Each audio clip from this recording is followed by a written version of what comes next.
और राष्ट्रपति के लिए जो है योग्यता क्या होती है, उसके विषय में हम लोग जो है देखेंगे।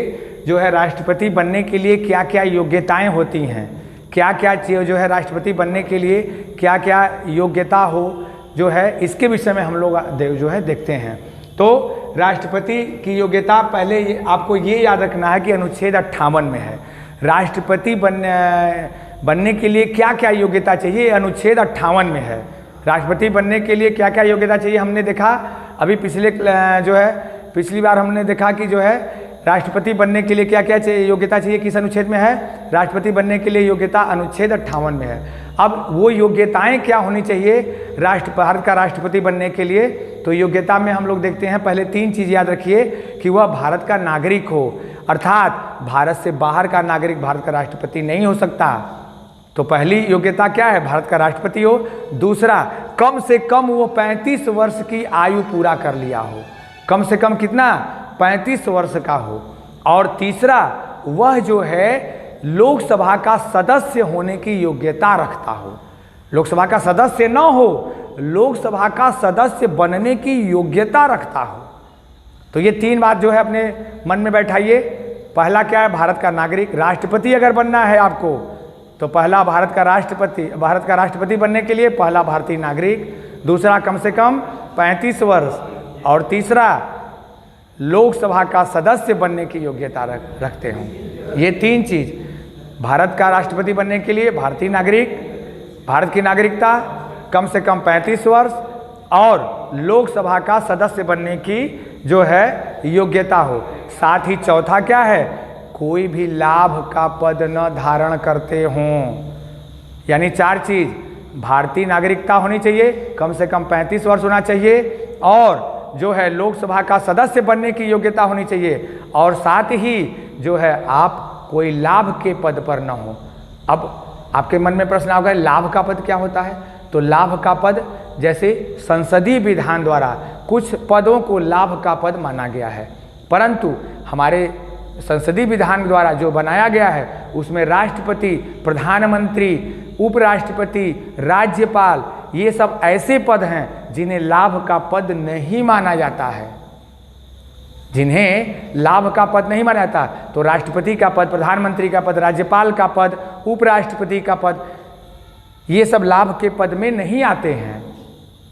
ठीक है, तो अगर आप कोई लाभ का पद धारण करते हों, कोई लाभ के पद पर आप आसीन हैं, लाभ का पद ग्रहण किए हैं, लाभ का पद धारण किए हैं, तो आप राष्ट्रपति बनने के योग्य नहीं हैं। तो पहले आपको लाभ का पद छोड़ना पड़ेगा, उसके बाद तब आप जो है राष्ट्रपति बनने के योग्य होंगे। तो 4 बात, पहली भारतीय नागरिकता होनी चाहिए, भारत का नागरिक हो आप। दूसरा, आपका कम से कम उम्र कितना हो, 35 वर्ष। तीसरा, लोकसभा का सदस्य बनने की योग्यता रखते हो सिर्फ। तो लोकसभा का सदस्य बनने के लिए तो कम से कम 25 साल है, लेकिन राष्ट्रपति के लिए कम से कम कितना है, 35 वर्ष है, तो वो तो ऑटोमेटिक हो जाएगा जो है। तो तीसरा क्या है, लोकसभा का सदस्य बनने की योग्यता, और चौथा क्या है, आप कोई लाभ का पद धारण न करते हो। ठीक है, और साथ ही ये भी याद रखना है कि राष्ट्रपति, उपराष्ट्रपति, प्रधानमंत्री, राज्यपाल, ये सब लाभ के पद में नहीं आते हैं, ये भी आपको याद रखना है।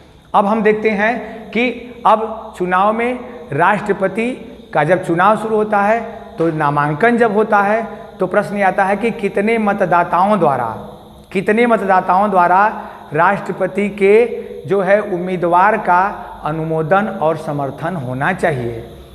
प्रस्ताव कितने जो है कम से कम जो है मतदाताओं का होना चाहिए। तो हम लोग तो पहले ये आपको याद रखना है कि राष्ट्रपति के निर्वाचन के लिए एक खास जो है निर्वाचन मंडल होता है, वही लोग जो है उसमें मत करते हैं। इसकी चर्चा हम आगे करेंगे। फिर भी यहाँ आपको ये ध्यान रखना है कि राष्ट्रपति के निर्वाचन के लिए कम से कम जो है 50 मतदाताओं द्वारा प्रस्तावित होना चाहिए, और अलग से 50 मतदाताओं द्वारा जो है समर्थित होना चाहिए। ये नहीं कि 50 जो है, यही 50 जो है प्रस्ताव भी ला दिए कि नहीं आप राष्ट्रपति बन सकते हैं आपका, और यही जो है अनुमोदन भी दे दिए, समर्थन भी दे दिए। नहीं, 50 अलग से प्रस्ताव ले आने वाले होने चाहिए मतदाता, और 50 जो है उसका समर्थन करने वाले होने चाहिए।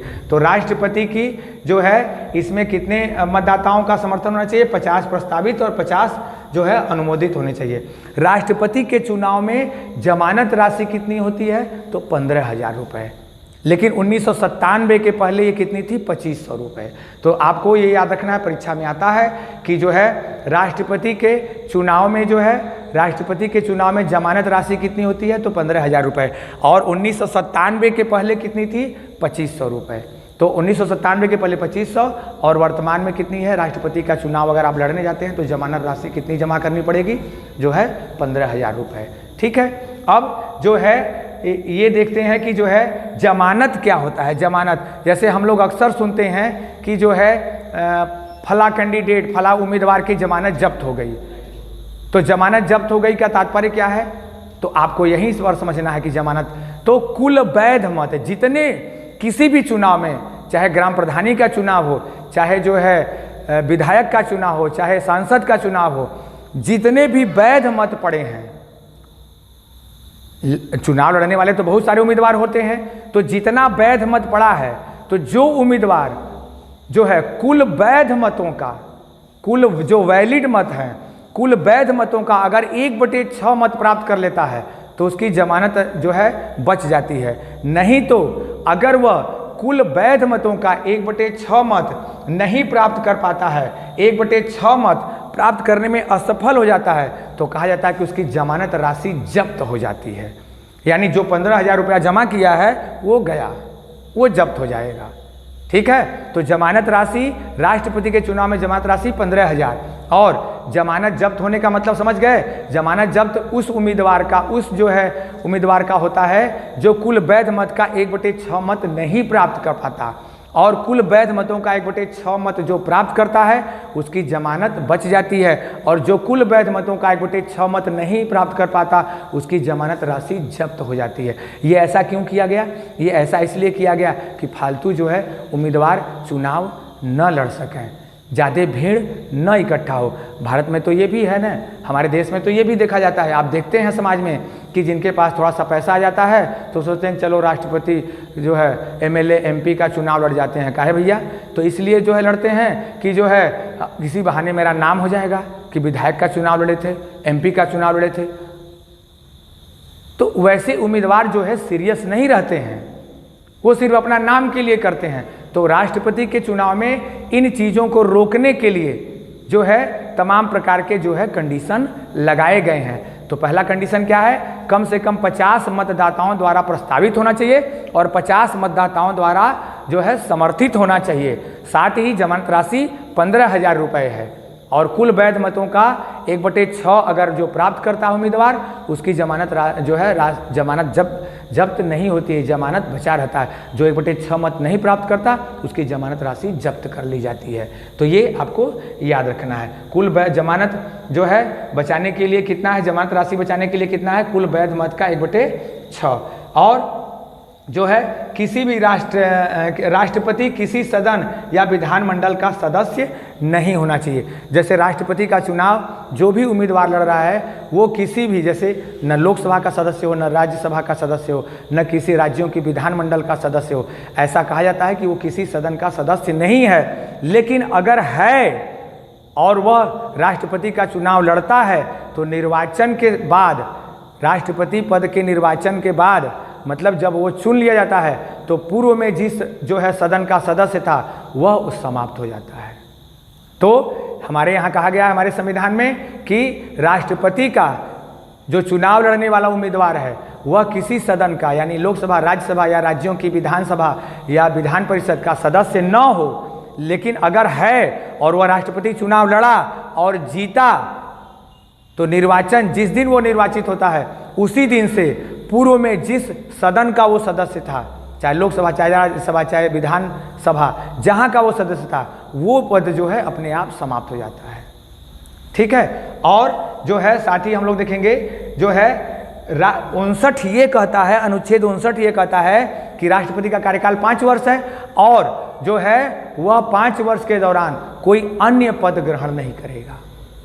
कोई अन्य पद 59 अनुच्छेद 59 ये कहता है कि अन्य पद ग्रहण नहीं करेगा अपने कार्यकाल के दौरान। और 57 जो है ये कहता है कि भारत का कोई भी राष्ट्रपति दोबारा भी राष्ट्रपति बन सकता है, पुनर्निर्वाचन जो है वो हो सकता है उसका, इसमें कोई बाध्यता नहीं। लेकिन भारत में एक परंपरा है, राजेंद्र प्रसाद को छोड़ करके बाकी सारे जो राष्ट्रपति हुए भारत में वो मात्र एक बार ही हुए। तो हम लोग फिर से एक बार देख लेते हैं लास्ट में जो है, जो राष्ट्रपति की पद के लिए, राष्ट्रपति का चुनाव लड़ने के लिए क्या क्या योग्यता होनी चाहिए। योग्यता किस अनुच्छेद में है, तो 58 में। तो पहली योग्यता क्या है, भारत का नागरिक हो, दूसरा कम से कम 35 वर्ष हो, तीसरा लोकसभा का सदस्य बनने की योग्यता रखता हो, चौथा वह किसी लाभ के पद पर न हो। साथ ही अगर प्रश्न आए कि राष्ट्रपति का चुनाव लड़ने के लिए कितने प्रस्तावक, 50, कितने अनुमोदक, 50, जमानत राशि 15,000, जमानत राशि 15,000, प्रस्तावक 50, अनुमोदक 50, जमानत राशि 15,000, पहले कितनी थी 2500। ठीक है, ये याद रखिए। जमानत राशि, जमानत जब्त होने से बचने के लिए कितना मत प्राप्त करना उम्मीदवार को जरूरी है, तो कुल वैध मत का 1/6, कुल वैध मत का 1/6 मत जो प्राप्त कर लेता है उसकी जमानत राशि बच जाती है। अगर जो एक कुल मत का 1/6 नहीं प्राप्त करता उसकी जमानत जब्त हो जाती है। और 59 क्या कहता है, राष्ट्रपति किसी सदन का सदस्य है या विधानमंडल का सदस्य है तो वह जो है जब राष्ट्रपति बन जाता है, जिस दिन वो निर्वाचित होता है उसी दिन से पूर्व में जो उसका सदस्य था वो सदस्यता समाप्त हो जाती है। ठीक है, और जो है अपने कार्यकाल के दौरान अनुच्छेद 59 के में कहता है कि अपने कार्यकाल, अनुच्छेद 59 ये कहता है कि राष्ट्रपति जो है अपने कार्यकाल के दौरान अन्य कोई पद नहीं ग्रहण करेगा। और 57 ये कहता है कि कोई भी भारत का कोई भी राष्ट्रपति दोबारा पुनः चुनाव लड़ सकता है और निर्वाचित हो सकता है। तो हमने देखा जो है राष्ट्रपति के चुनाव लड़ने के लिए राष्ट्रपति की क्या क्या योग्यता होनी चाहिए, इसका अनुच्छेद जो है 58 में वर्णन है। इसके जो है इसको हमने देखा जो है, आप इसका स्क्रीनशॉट ले लीजिए। नमस्कार मित्रों, आप इस वीडियो को अधिक से अधिक लाइक और शेयर करें, अपनी राय कमेंट करके बताएं। इस तरह की और जानकारी के लिए हमारे टेलीग्राम व यूट्यूब चैनल शिक्षा फारकम को सब्सक्राइब करें, साथ ही बेल आइकन दबाएं जिससे हमारी वीडियो की नोटिफिकेशन आपको सबसे पहले मिले। धन्यवाद।